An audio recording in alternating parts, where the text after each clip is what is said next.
Plasma membrane का function क्या होता है? प्लाज्मा मेम्ब्रेन हमारे सेल्स की जो चारों तरफ जो लेयर होती है जो प्रोटेक्ट करती है सेल को, उससे प्लाज्मा मेम्ब्रेन कहते हैं। इसके अंदर सेलुलर फ्लूइड भरा होता है, ठीक है, फिल होता है। प्लाज्मा मेम्ब्रेन के बारे में पढ़ते हैं। फंक्शन क्या है? Separate cell from environment.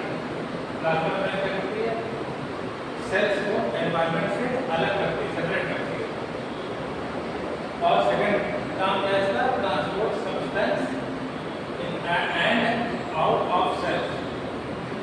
Sales के अंदर से जो चीजें हैं, आयंस है, वेस्ट मटेरियल है, वो सेल्स के बाहर भेजा जाता है, इसको मेम्ब्रेन कहते हैं।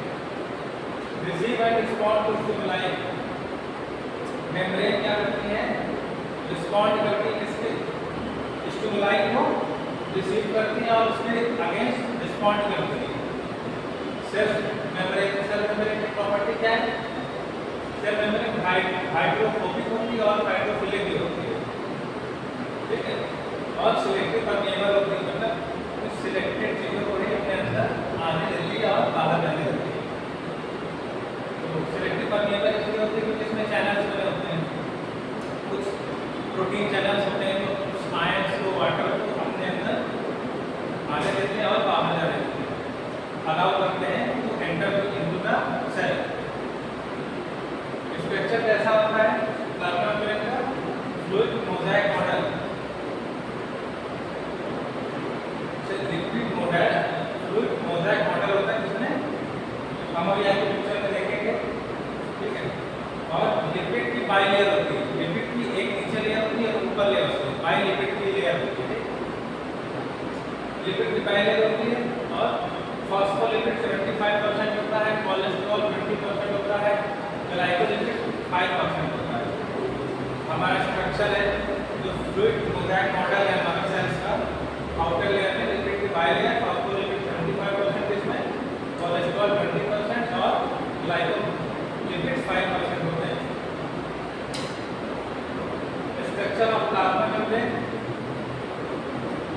ये स्ट्रक्चर है लिक्विड मोज़ेक मॉडल, इसमें आप इसी को बोलते हैं लिक्विड मोज़ेक। इसमें बीच में तो ये फॉस्फोलिपिड की चेन है, लेयर है, बाई लेयर के ऊपर की फॉस्फोलिपिड की लेयर है और नीचे फॉस्फोलिपिड की लेयर है। ये हाइड्रोफोबिक, अंदर का हाइड्रोफोबिक है और बाहर हाइड्रोफिलिक है, ठीक है।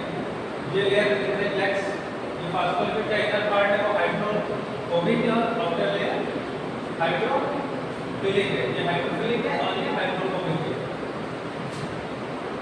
और ये फॉस्फोलिपिड की बाई लेयर है, ठीक है।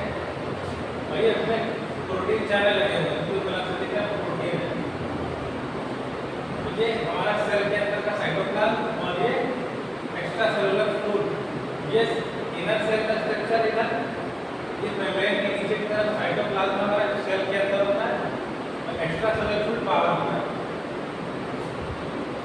ठीक है। ये फ्लूइड मोज़ेक मॉडल इस तरह का है, पिक्चर में आप देख रहे हैं। Function of membrane protein, membrane protein का फंक्शन क्या होता है? क्या है कि पेरिफेरल और इंटीग्रल दो तरह के प्रोटीन होते हैं, पेरिफेरल और इंटीग्रल। आयन चैनल्स जो होते हैं allow flow of ion in and out of cells. अब जिसमें मेम्ब्रेन प्रोटीन होता है उसमें आयन चैनल होते हैं, उसमें से एक टाइप होता है आयन चैनल। आयन चैनल क्या करता है? आयंस के फ्लो को बाहर करना और अंदर करना, मतलब सेल से बाहर आयन को भेजना, सेट करना और बाहर ईसीएफ से इंट्रासेलुलर फ्लूइड से प्लाज्मा से, सेल के प्लाज्मा से आयन बाहर भेजे जाते हैं, ठीक। और ईसीएफ से आईसीएफ में, इंट्रासेलुलर फ्लूइड में रिसीव करे जाते हैं आयन। वो आयन किसके माध्यम से रिसीव होते हैं? किसके थ्रू? आयन चैनल के थ्रू। कैरियर्स, कैरियर्स प्रोटीन के बने होते हैं, इनका क्या काम है? Selectively move polar substance across the membrane, transport करना, एक जगह से दूसरी जगह पर चीजों को ले जाते हैं। कैरियर्स मतलब ले जाने वाले, बाहर सिलेक्टिवली मूव करते हैं, ठीक है। मूव करके एक जगह से पकड़कर दूसरी जगह पर से छोड़ देना, ट्रांसपोर्ट करना, ठीक। और रिसेप्टर्स हमारे जो सेल्स मेम्ब्रेन है, मेम्ब्रेन प्रोटीन के क्या रिसेप्टर भी लगे होते हैं, प्रोटीन के बने हुए होते हैं। स्पेसिफिक टू वेरियस मॉलिक्यूल्स, जो रिसेप्टर स्पेसिफिक होते हैं वो हर किसी के साथ बाइंड नहीं करते हैं। हर रिसेप्टर का एक अलग बाइंड करने का, एक रिसेप्टर से दूसरा सब्सटेंस बाइंड होता है जो उसके अकॉर्डिंग हो, ठीक है, वो स्पेसिफिक होता है। जैसे सोडियम चैनल उसके साथ सोडियम ही बाइंड होगा, पोटेशियम चैनल का पोटेशियम बाइंड होगा, ठीक है। लिंकर्स क्या होते हैं, anchor cell together by bonding protein and filament together. ये जो प्रोटीन सेल होते हैं ये एक सेल्स को एक लिंक करने का काम करते हैं, बॉन्ड प्रोटीन और फिलामेंट को आपस में बांधने का काम करते हैं, बाइंड करके। Cell identity marker mainly glycoproteins and glycolipids. Cell identity marker होते हैं जिसमें ग्लाइकोप्रोटीन और ग्लाइकोलिपिड्स होते हैं, ठीक। ये सेल मेम्ब्रेन की प्रोटीन है। सेल आइडेंटिटी मार्कर क्या करते हैं, recognize other similar cell in tissue formation, और क्या करते हैं, एक दूसरी सेल को पहचानते हैं। रिकॉग्नाइज फॉरेन सेल, एरियो ब्लड टाइप। अगली सेल्स क्या करते हैं, जैसे ब्लड ग्रुप सेल्स को पहचानते हैं, ठीक है। फॉरेन बॉडी है हमारे सेल के अंदर एंटर का तो प्लाज्मा मेम्ब्रेन उसको रोकने का काम करता है।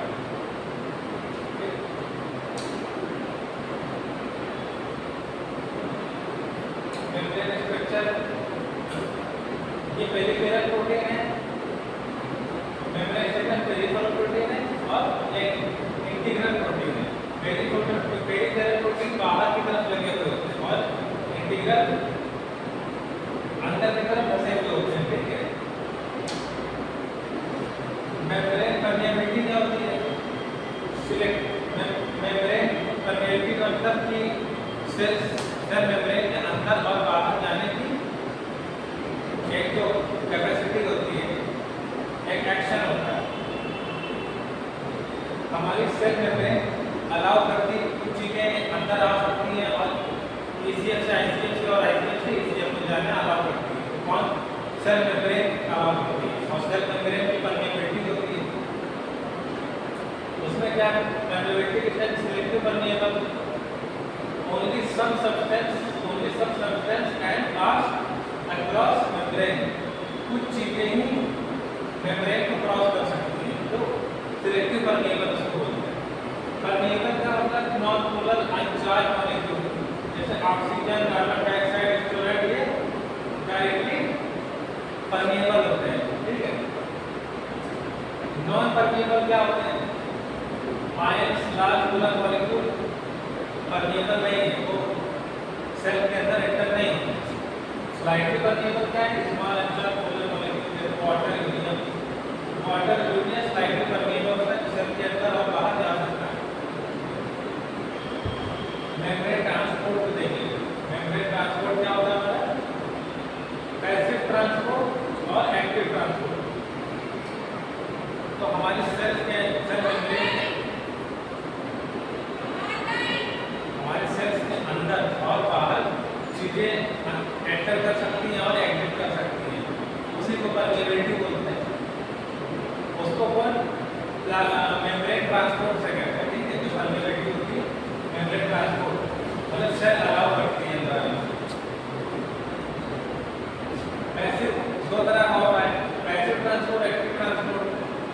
पैसिव ट्रांसपोर्ट क्या होता है, does not require energy, substance move down concentration electrical gradient. Passive transport का मतलब ये होता है कि इसमें सेल्स की मेम्ब्रेन अलाउ करती है बाहर की चीज़ों को अंदर आने में, ECF से ICF में आ सकता है, उसके लिए कोई एनर्जी रिलीज नहीं होती, ना ही कोई एनर्जी की जरूरत पड़ती है, फ्रीली मूव करके आ सकता है, उसे पैसिव ट्रांसपोर्ट कहते हैं। और वो इलेक्ट्रिकल और कंसंट्रेशन ग्रेडियंट पे काम करता है। जैसे सोडियम का लेवल कम हो गया है तो सोडियम एंटर करेगा, पोटेशियम को बाहर कर दिया जाएगा सेल्स में, और जैसे ही अंदर सोडियम की मात्रा ज़्यादा हो जाएगी तो सोडियम को बाहर एग्जिट कर दिया जाएगा, सेल को बाहर कर दिया जाएगा और पोटेशियम को एंटर दिया जाएगा, ठीक है। तो सोडियम पोटेशियम का चैनल ही चलता रहता है। इसी फॉर्म्स ऑफ कंसंट्रेशन ग्रेडियंट होते हैं, move from high concentration to low concentration. High concentration से हम आप लोग जानते हैं जैसे कि कोई भी लिक्विड है, कोई भी गैस है, ठीक है, और जो चीजें एक हाई कंसंट्रेशन हमेशा लो कंसंट्रेशन की तरफ जाता है। हाई कंसंट्रेशन से मॉलिक्यूल किधर जाते हैं, लो कंसंट्रेशन की तरफ, ठीक है। इसी से हमारा कंसंट्रेशन ग्रेडियंट बैलेंस हो जाता है। अब ब्राउनियन मोशन के थ्रू जो है ये पैसिव ट्रांसपोर्ट हमारा हो जाता है। एक्टिव ट्रांसपोर्ट कैसे होता है, uses energy to get substance across membrane. अब एक्टिव ट्रांसपोर्ट क्या होता है, एनर्जी चाहिए होती है मॉलिक्यूल एक जगह से दूसरी जगह जाने में या एक्स्ट्रा सेलुलर रूट से इंट्रा सेलुलर रूट में आने के लिए उन्हें एनर्जी चाहिए होती है। जैसे कैरियर प्रोटीन, जो हमारे सेल मेम्ब्रेन में प्रोटीन लगे होते हैं, प्रोटीन कैसे होते हैं मोज़ेक मॉडल में सेल मेम्ब्रेन में, वो प्रोटीन ही उन्हें एनर्जी की जरूरत पड़ती है, इसलिए सब्सटेंस को एक जगह से दूसरी जगह मूव कराने के लिए। Uses energy to get substance across membrane, तो मेम्ब्रेन के पार ले जाने के लिए उसे जरूरत पड़ती है एनर्जी की, प्रोटीन मूव और एनर्जी किस फॉर्म में होती है, एटीपी फॉर्म में। Move against concentration gradient, concentration gradient की तरफ मूव करते हैं। जैसे अगर सोडियम का लेवल कम पोटेशियम का जाता है तो सोडियम को आउट कर दिया जाएगा, पोटेशियम को इन कर लिया जाएगा, ठीक। और ये सोडियम और पोटेशियम या इससे संबंधित जितने भी आयन्स हैं, ठीक है, उसका ये कंसंट्रेशन ग्रेडियंट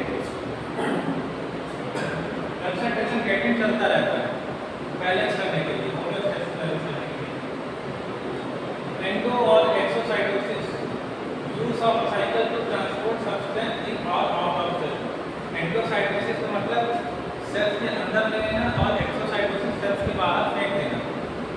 तो हमारी सेल्स जिन चीज़ों की जरूरत नहीं होती उसे वेस्ट मटेरियल से एक्सोसाइटोसिस कर देती है, और जो नीड होती है सेल्स को, ठीक है, जैसे ग्लूकोज की नीड है, वाटर की नीड है, तो उसे एंडोसाइटोसिस कर लेती है। ये एक्टिव ट्रांसपोर्ट होगा। अच्छा, पैसिव ट्रांसपोर्ट में एक होता है डिफ्यूजन, ये पैसिव ट्रांसपोर्ट का एक पार्ट है। डिफ्यूजन में क्या होता है, movement of substance down a concentration gradient. Diffusion के थ्रू सब्सटेंस मूव करते हैं इनसाइड द सेल, जैसे movement of substance down concentration gradient. Concentration gradient वही है सोडियम और पोटेशियम का, जैसे मैंने एग्जांपल दिया था। जिस अगर सोडियम हाई हो गया है तो वो सेल्स के बाहर करके जाएगा और पोटेशियम इन हो जाएगा, और पोटेशियम सेल्स के अंदर अगर आयंस बढ़ जाएंगे पोटेशियम के, तो पोटेशियम सेल्स के बाहर लग जाएगा, सोडियम को एंटर कर लिया जाएगा। Stiffness of concentration gradient, temperature, mass of diffusion, substance surface area diffusion across diffusion distance.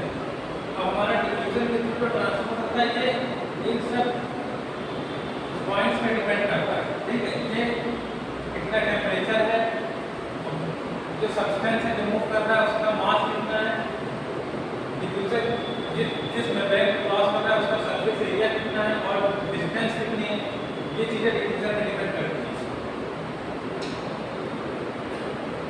Membrane transport type of diffusion, diffusion कितने टाइप के होते हैं, सिंपल डिफ्यूजन और फैसिलिटेटेड डिफ्यूजन। सिंपल डिफ्यूजन में क्या होता है, substance move freely across cell membrane.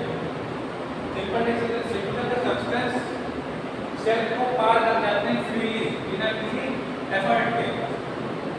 Important for waste and gas exchange, ये कहाँ यूज होता है, वेस्ट और गैसियस एक्सचेंज, O2 CO2 के एक्सचेंज में, ठीक है। सेल्स को O2 चाहिए होती है, सेल्स से O2 बाहर जाती है, सेल को O2 ब्लड से वापस मिल जाती है, तो ये एक्सचेंज O2 CO2 का चलता रहता है। वेस्ट मटेरियल सेल से आउट कर दिया, एक्सोसाइटोसिस कर दिए जाते हैं ब्लड डिस्ट्रीब्यूशन में, तो वहाँ सिंपल डिफ्यूजन काम करता है। फैसिलिटेटेड डिफ्यूजन में क्या, using a membrane protein which are right across polar और हाईली चार्ज। फैसिलिटेटेड डिफ्यूजन में क्या होता है, यूजिंग मेम्ब्रेन प्रोटीन, मेम्ब्रेन में प्रोटीन होती है, वो प्रोटीन क्या करती है, एक अपने अंदर रास्ता देती है, चैनल देती है, सब्सटेंस को मूव करने के लिए एक पैसेज देती है, उस पैसेज को क्रॉस करते हैं तो हमारा फैसिलिटेटेड डिफ्यूजन कहलाता है, जिसमें मेम्ब्रेन प्रोटीन भी हेल्प करती है।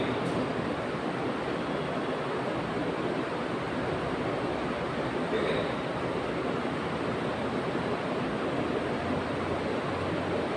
मेम्ब्रेन ट्रांसपोर्ट सिंपल डिफ्यूजन में एक पिक्चर आप देख रहे हैं, ये डायरेक्टली इधर से एक्स्ट्रा सेलुलर फ्लूइड से इंट्रा सेलुलर फ्लूइड में सेल के अंदर एंटर होगा फ्रीली।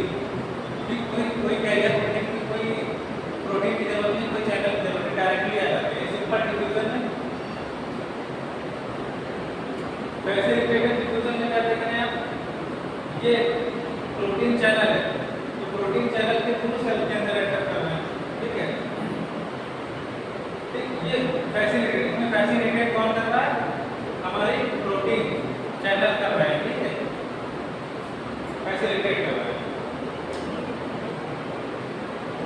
ये फैसिलिटेटेड डिफ्यूजन, ये पिक्चर में एक सेल को अलाउ करते हैं।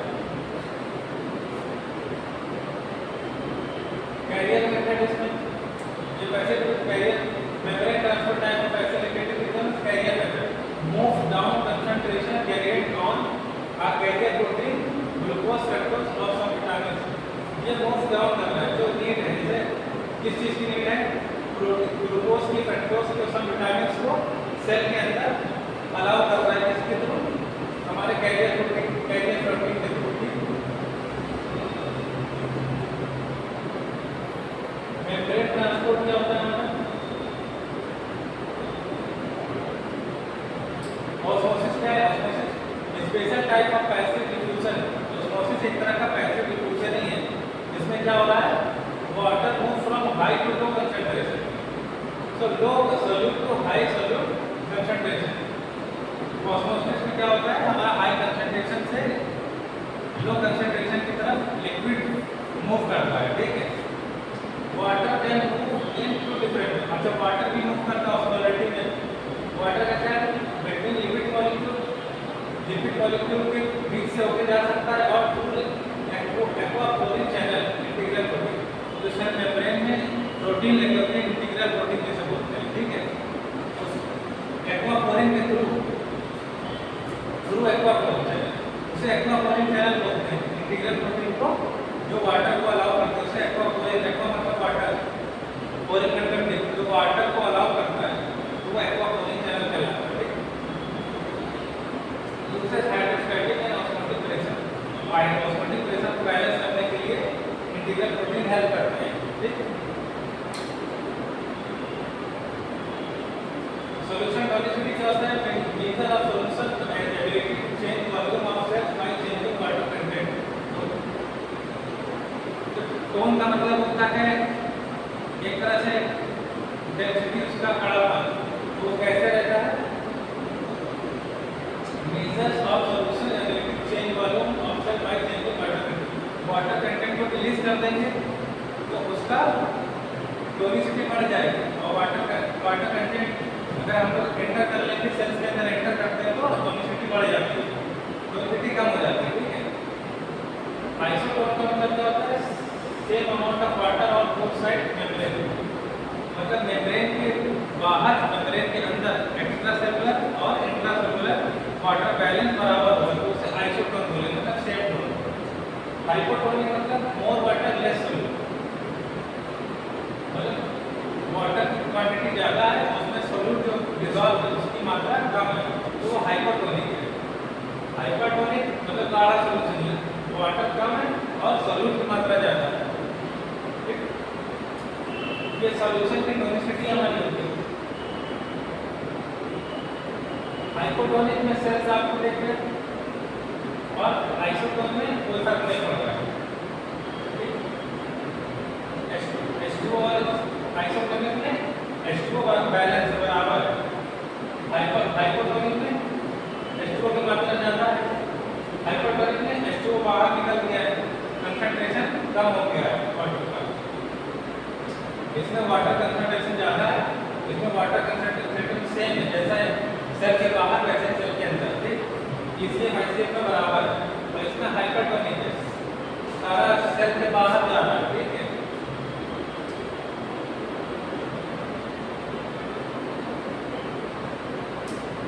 मेम्ब्रेन ट्रांसपोर्ट क्या होता है? Osmosis in plant cell. Membrane transport में आपको दिखाता हूं। हाँ, मेम्ब्रेन ट्रांसपोर्ट में एक्टिव ट्रांसपोर्ट, ठीक है। एक्टिव ट्रांसपोर्ट क्या होता है? Movement of molecule. Passive transport हो गया, आप एक्टिव ट्रांसपोर्ट समझते हैं। Movement of molecule across membrane. जो मॉलिक्यूल है वो मेम्ब्रेन को क्रॉस कर रहे हैं। Movement of molecule across membrane, membrane के अगेंस्ट पार कर रहे हैं, ठीक है।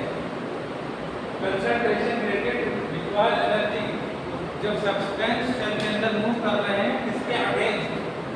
कंसंट्रेशन ग्रेडिएंट के अगेंस्ट जब मूव कर रहे हैं सब्सटेंस, तो उन्हें एनर्जी की रिक्वायरमेंट होगी। वो एनर्जी कहाँ से मिलेगी हमें? सोर्स ऑफ एनर्जी क्या होगा? Hydrolysis of ATP.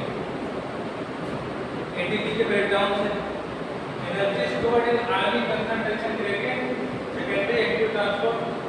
Energy store होती है किसमें? आयनिक कंसंट्रेशन ग्रेडिएंट में, जिसे हम लोग सेकेंडरी एक्टिव ट्रांसपोर्ट बोलते हैं, जो हेल्प करती है हमें सब्सटेंस को मूव कराने में। वो एटीपी की एनर्जी में मिलती है।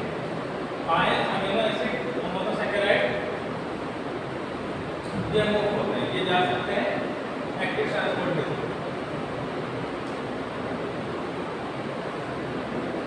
प्राइमरी एक्टिव ट्रांसपोर्ट क्या है? Energy from ATP changes shape of carrier protein.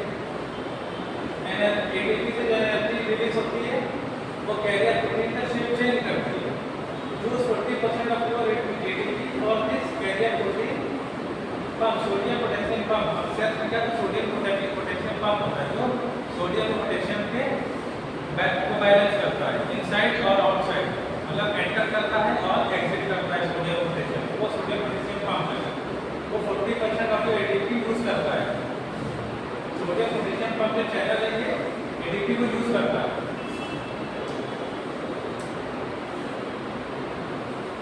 Membrane transport, secondary active transport. Secondary active transport क्या है? को transport. Uses energy stored in, जो एनर्जी यूज हुई है वो इसमें स्टोर होती है सोडियम और hydrogen gradient use to drive another substance across membrane. जैसे सेल्स के अंदर हाइड्रोजन, सोडियम, ये सोडियम एंटर कर रहा है, तो हो सकता है उसके साथ में ग्लूकोज को भी एंटर कराए, मतलब को ट्रांसपोर्ट, एक के साथ दूसरा भी एंटर करेगा। Uses energy store in sodium और hydrogen gradient use to drive another substance across membrane. Membrane में एक के साथ दूसरा सब्सटेंस भी एंटर कर जाएगा को ट्रांसपोर्ट में। When carrier protein bind to sodium और hydrogen will bind to another substance and carry across membrane. Hydrogen या सोडियम के साथ कैरियर प्रोटीन बाइंड होने के बाद साथ में असिस्ट करे किसी और सब्सटेंस को भी अलाउ करे सेल्स के अंदर, उसे हम लोग को ट्रांसपोर्ट करते हैं। सेकेंडरी एक्टिव ट्रांसपोर्ट कहलाता है। बल्क ट्रांसपोर्ट क्या होता है? Use of membrane bound vesicles to bring substance in and expel. Membrane में जो वेसिकल के साथ बाउंड होते हैं, सेल्स के अंदर इन करना और एक्सपेल बाहर कर देना, बल्क मात्रा, ठीक है। इससे जैसे एंडोसाइटोसिस, सेल में मटेरियल एंडोसाइटोसिस में क्या होता है? सेल्स के अंदर लाते हैं सब्सटेंस को। एक्सोसाइटोसिस में क्या होता है? सेल्स के बाहर फेंक दिया जाता है, रिमूव कर दिया जाता है सेल। एंडोसाइटोसिस में मतलब फाइब्रोसाइटोसिस होता है, ठीक। Solid material, pinocytosis non specific food, cell mediated है, स्पेसिफिक मटेरियल होता है। फाइब्रोसाइटोसिस में, ठीक है, ये एंडोसाइटोसिस के अंदर की पार्ट है। फाइब्रोसाइटोसिस, पिनोसाइटोसिस और सेल मेडिएटेड,